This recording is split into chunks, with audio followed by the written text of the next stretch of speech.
If you think one of the awesome things of Week 1 is South Carolina's defense, you might be surprised. And we've got unexpected news for you too, which doesn't include North Dakota State beating the heck out of a Big 12 team at home. That's right, and it's time to wake up, college football.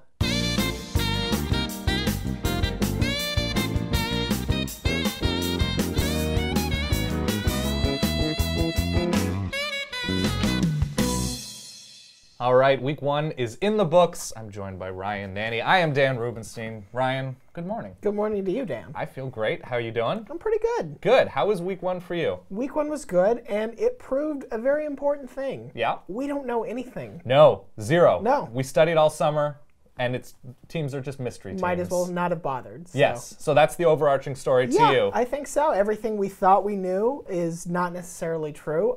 We knew that Todd Gurley is great, and that's true. Past that, I don't feel confident about anything. I feel confident that we knew Melvin Gordon was great. Yep.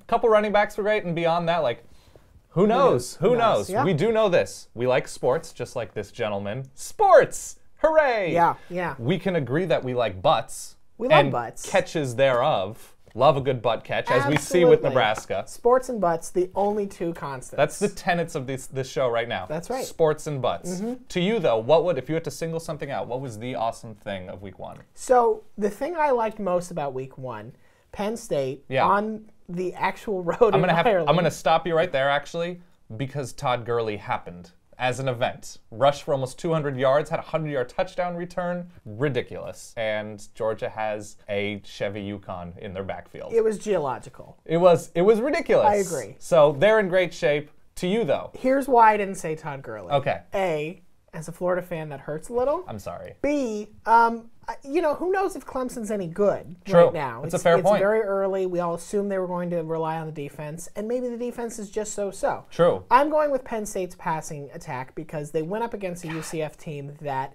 shut pretty much unless you were named Teddy Bridgewater or Bryce Petty last year, they shut you down. Right, and they brought everybody back. Exactly. And what was impressive to me was not just that Christian Hackenberg had big numbers in a big game, because he's Christian Hackenberg, you kind of expect it. It's that they found new options at receiver. They have, Jesse James, the city bus of a tight end, catching passes for them.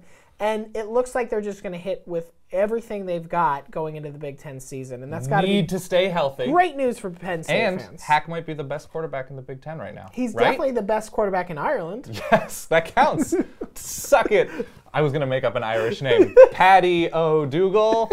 I had no idea where that came from. Unexpected. That's the big thing for me, because we don't know what to expect in Week 1. To me, it's still Thursday night. Kenny Hill, South Carolina, on both sides of that game. Kenny Hill putting up a ridiculous 500-yard game. He has the advantages of the offensive line and his receivers, but holy hell, to go to South Carolina, and then the unexpected surprise of South Carolina's defense. Not great. Oops. Not great. Yeah. So that to me was still the unexpected. To you, even though it was Week 1, you didn't know what to expect, what stood out there? I'm going to say UCLA struggles on offense because, they beat UVA, and maybe that's all that matters. But this many offensive touchdowns. Yeah. In the first half, they were constantly in 3rd and 9, 3rd and 14, 3rd and 12. They just couldn't get it going. Yeah.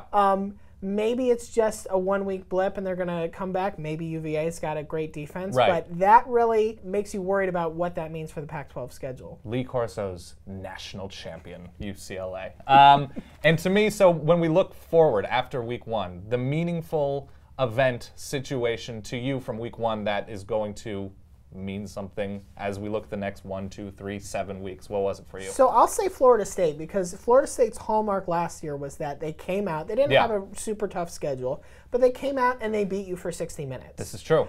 They didn't do that against Oklahoma Waves State. and waves of aggressive talent. Right, and as some of their players said after the game, they didn't practice like they needed to play a whole game against Oklahoma State. They've got a much more difficult schedule this year. They've got to play Notre Dame, who looked very impressive against Rice.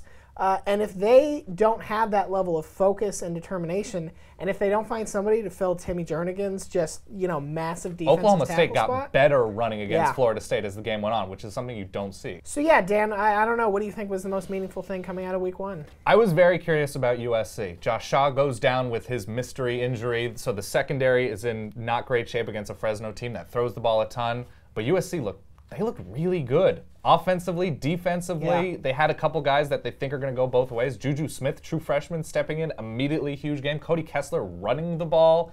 We knew Buck Allen was good, but to see them wire to wire in a new offense with all that's been happening off the field, and USC having Stanford this coming weekend, it's enormous. So I'm very curious about USC, who at this point, they can definitely gash their way through the Mountain West. That's a thing that we are positive about now. And that's going to get you right back into the Las Vegas Bowl. Right back into the Vegas Bowl. No, USC, given the circumstances, I was super impressed. Yeah. So that to me was that. Here's the other thing that impressed me, and will always impress me. Fat kickers dancing. Fat kickers dancing. If we can somehow end up in a place where we are as healthy as Wisconsin kicker Rafael Gaglione, whatever it is. I don't know. I like those names. And just we can kick things and eat and dance. I feel like we've made it in life. You know what he shook? What's that? He shook that butt. He shook that butt. This has been Wake Up College Football. That's Ryan Nanni. My name is Dan Rubenstein. We'll see you soon. Hey, thanks for watching this SB Nation video. If you liked it, do us a solid and click that thumbs up button. And for more from SB Nation, subscribe to our channel. And while you're at it, how about watching one of these videos over here? Come on, what else are you doing today? Click it. Go.